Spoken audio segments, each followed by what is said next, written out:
Halo semua, gimana kabarnya? Masih suka pipis dipegangin sendiri? Kembali lagi bersama saya Cerita Google, semoga kalian sehat-sehat selalu ya. Kali ini saya akan merangkum sebuah film yang menantang jiwa-jiwa adrenalin Anda semua naik, yang berjudul Faster tahun 2010, sebuah film menarik yang dibintangi oleh kakak ipar saya, yakni Dwayne Johnson, yang gacon saya di SmackDown dan beralih ke dunia perfilman. Penasaran dengan aksinya? Daripada banyak bergurau bacot gak jelas, langsung saja siapkan pose Anda yang nyaman untuk mendengarkan saya mendesas sampai akhir, dan ngecrot.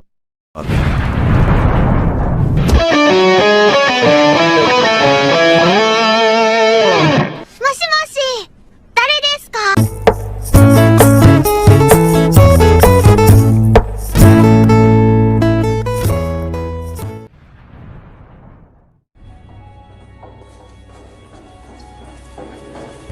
Ini kisah akan berfokus pada seorang narapidana yang sudah dinyatakan bebas tepat hari ini, di mana dia terlihat terburu-buru seperti sudah tidak sabar untuk segera melakukan sesuatu. Pria ini dipanggil dengan nama Driver. Ini mukanya.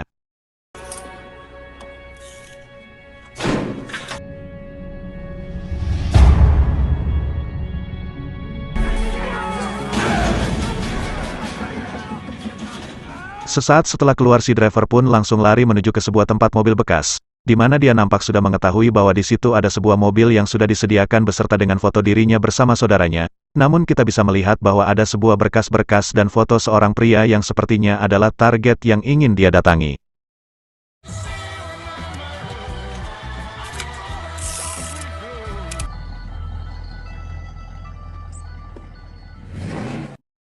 Benar saja, si Driver pun langsung mendatangi pria itu di sebuah kantor dan membunuhnya tanpa rasa ragu sedikitpun, bahkan dia sama sekali tidak peduli dengan kamera CCTV yang sedang merekam aksinya tersebut.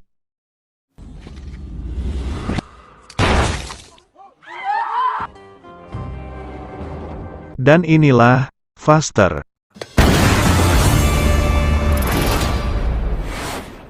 Di sisi lain kita akan melihat seorang pecandu narkoba yang terlihat sedang membeli barang haram tersebut, di mana Anda akan terkejut ketika mengetahui bahwa ternyata si pecandu ini adalah seorang petugas penegak hukum yang kita panggil saja adalah si polisi.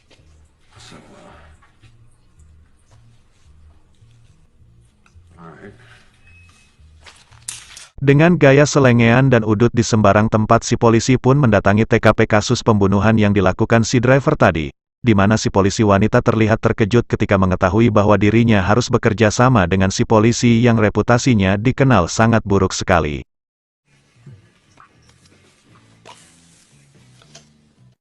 Kembali ke si Driver yang mendatangi seorang penyedia jasa pencari identitas, di mana mobil dan nama target yang sudah tersedia tadi siang adalah dilakukan oleh si pria ini. Sesuai kesepakatan, si Driver pun memberikan uang yang akan ditukar dengan daftar nama target yang akan si Driver bunuh selanjutnya, di mana saat si pria ingin negosiasi ulang harga, si Driver pun menolak melakukan hal tersebut.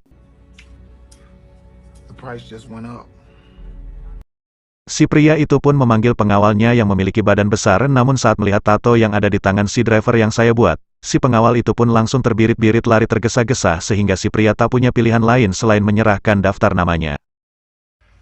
Jefe, wakasi po al moi. I know what that is. Open your gums and do what I pay you to do. What are you Shoot doing? your ghost.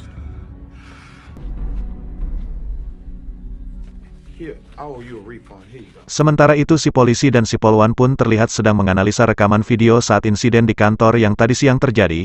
Pembunuhan ini berlatarkan balas dendam karena dari ekspresi si korban terlihat dia sudah mengenali si Driver dan nampak sudah tahu bahwa dia akan membunuhnya. That's not just fear, that's recognition.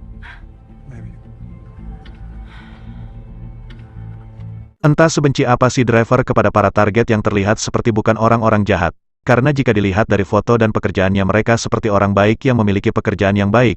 Tapi entahlah, kalau kata Alimah, intinya jangan melihat sampul dari bukunya.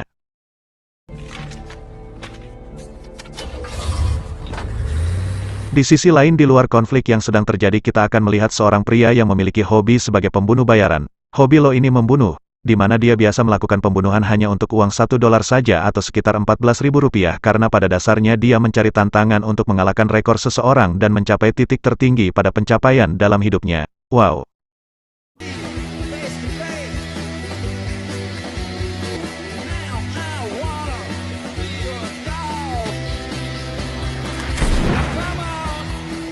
Tak lama dia pun mendapat telepon dari perusahaan yang mengumpulkan atau menaungi para pembunuh bayaran, bahwasanya ada seorang klien yang ingin menyewa dirinya untuk membunuh seorang target, yaitu si driver.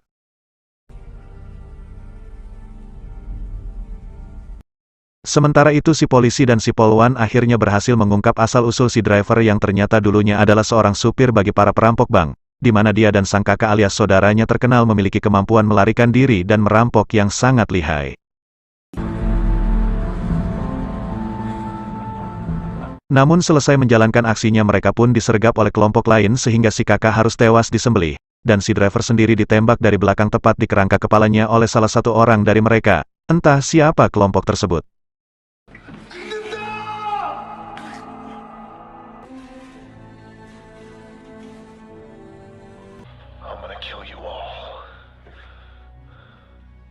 Sehingga sekarang semuanya menjadi masuk akal ketika si driver sangat ingin membunuh mereka semua karena dengan bangkitnya dia dari kematian bukan bangkit sih tapi lebih beruntung aja gitu karena pelurunya tembus pipi dan tidak mengenai bagian vital dari otaknya. Sehingga untuk para pelaku siap-siap saja kalian semua akan diburu dan akan menghadapi kematian cepat atau lambat.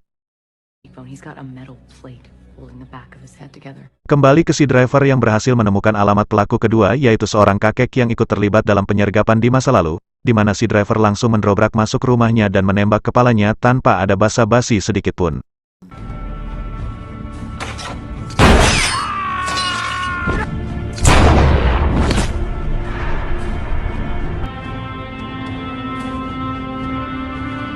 Saat akan pergi ternyata si pembunuh bayaran sudah ada di sana, di mana mereka terlibat baku tembak yang membuat si pembunuh bayaran kewalahan sampai-sampai tangannya bergetar ketakutan, yang mana hal itu baru sekali dialami sepanjang karir pembunuhannya sehingga dia semakin berambisi untuk mendapatkan si driver namun karena motivasinya berbeda si driver pun berhasil lolos pada hari itu.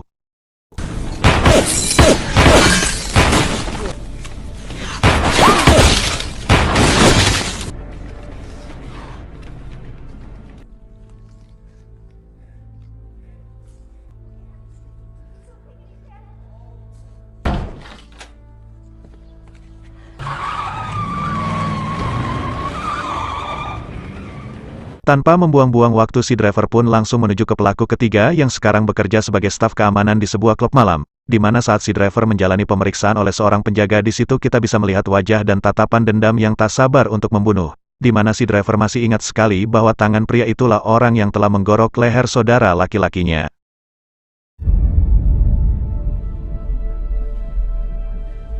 Dengan sebuah tusukan penghancur es si driver pun mendatanginya di toilet kemudian menguncinya dari dalam, di mana si driver bisa dengan mudah menikamnya beberapa kali sampai si pelaku ketiga jatuh tak berdaya.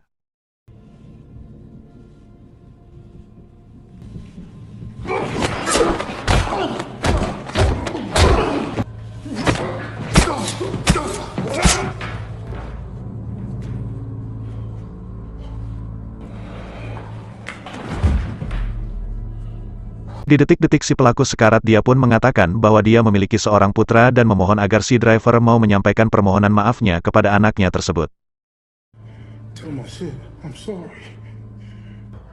You speed down number 3.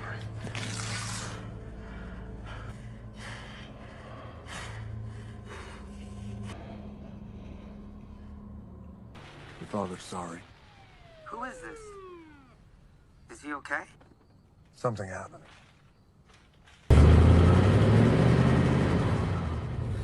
Di sisi lain si pembunuh bayaran terlihat sangat bahagia karena baru saja menikah, di mana dia mengatakan kepada istrinya bahwa dirinya akan pensiun dari pekerjaan membunuhnya tapi karena wajah dan kemampuan si driver terus membayanginya, si pembunuh bayaran pun kembali panas dan nekat melakukan pembunuhan sekali lagi hanya untuk bisa menyaingi dan membunuh si driver.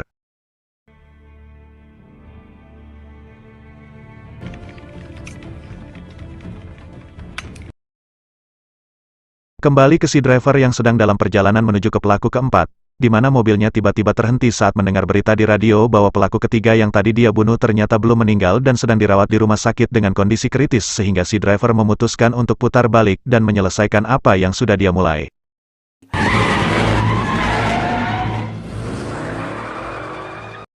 Tanpa basa-basi dan bertele-tele si driver pun nyelonong masuk ke dalam rumah sakit dan menembak si pelaku ketiga tepat saat para dokter dan perawat sedang mengobati lukanya, dan itu sangat tidak sopan sekali.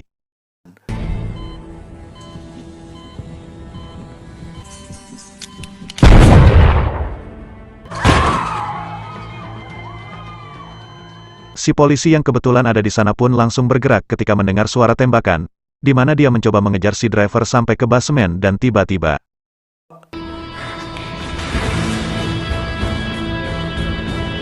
ya, si driver pun sudah berada tepat di depan mukanya di mana si polisi yang sudah pasrah pun langsung bengong dan ikhlas jika dirinya harus tewas di tangan si driver. Tapi apa yang terjadi? Si driver pun pergi begitu saja saat melihat ada lencana polisi di pinggangnya sehingga bisa diambil kesimpulan bahwasanya sebrutal-brutalnya si driver dia tetap seorang manusia normal yang masih memiliki aturan dan etika dalam membalaskan dendamnya.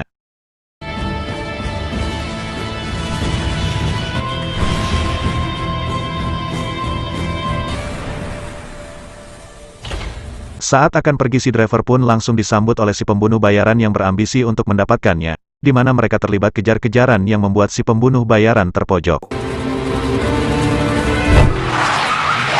Saat ada kesempatan si driver pun tak menembak orangnya tetapi ban mobilnya, yang merek apa itu saya gak tahu, di mana si pembunuh bayaran justru membalasnya dengan sebuah tembakan mematikan yang berhasil mengenai leher dari si driver.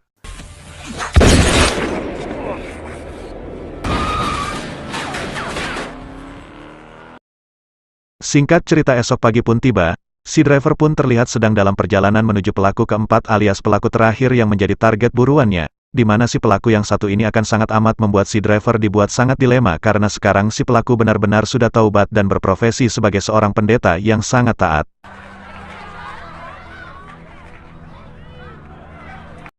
Selesai khotbah, si driver pun menemui si pelaku di belakang panggung, di mana saat ada anak dan istrinya masuk dia pun meminta mereka untuk pulang duluan karena dirinya masih ada urusan dengan si driver.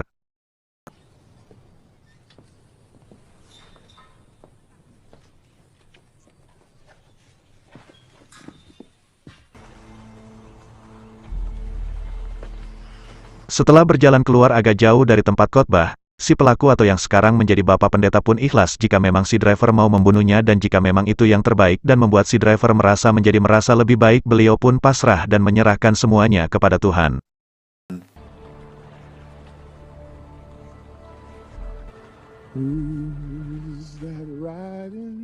Dengan emosi yang meluap-luap dan jiwa yang dipenuhi dendam ternyata tidak membuat si driver menutup hatinya, karena ternyata masih ada sedikit hati nurani dalam dirinya sehingga dia memutuskan untuk membiarkan si pelaku keempat hidup agar bisa memberikan hal positif kepada orang-orang banyak.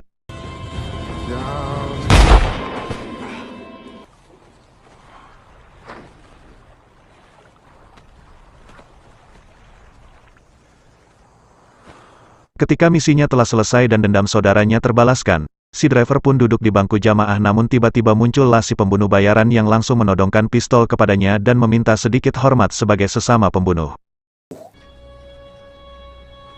Namun karena si driver tidak memiliki dendam terhadapnya dan merasa di dalam hati bahwa, apa sih tidak jelas sekali menodongkan pistol ke saya, dia pun terlihat diam dan duduk tenang tanpa melakukan perlawanan apapun sehingga hal itu semakin membuat si pembunuh bayaran kesal karena merasa tidak dihargai sebagai seorang pembunuh yang profesional yang sudah melakukan banyak pembunuhan kemana-mana. Saat si pembunuh bayaran akan menembaknya muncullah si polisi yang datang ke lokasi dan meminta si pembunuh bayaran untuk menurunkan senjatanya, di mana akhirnya terungkap fakta yang mengejutkan bahwasanya si polisi lah orang yang telah menyewa si pembunuh bayaran untuk membunuh si driver. Tapi, tiba-tiba, ya, si polisi pun menembak kepala si driver tepat di bekas luka tembakannya dulu, di mana kita akan diperlihatkan kilasan masa lalu yang menunjukkan bahwa si polisi lah orang yang telah menembak kepalanya sekaligus dalang dari penggerebekan dan pembunuhan atas saudara si driver di masa lalu. There must be one more. I'm gonna kill you all.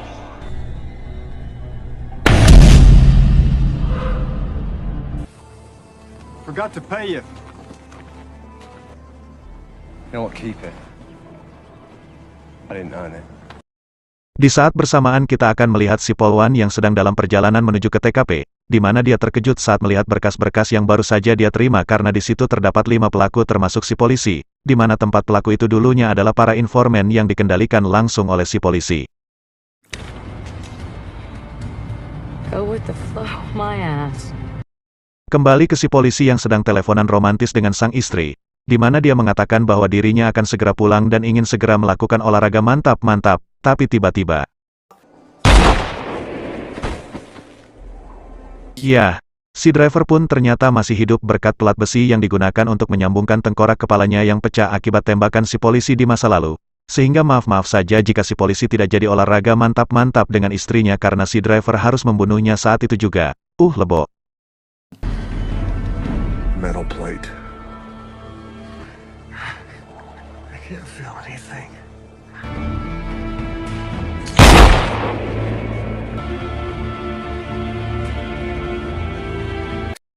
Setelah kejahatan si polisi berhasil terungkap oleh si Polwan dan pasukannya yang datang untuk menangkapnya walaupun terlambat, si pembunuh bayaran sendiri memutuskan untuk berhenti dari pekerjaannya dan hidup bahagia bersama istri tercintanya.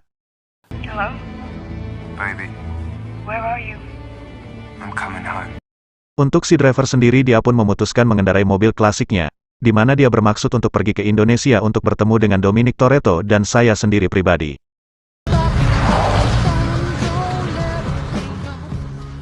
Tamat, ending yang cukup ngecrot.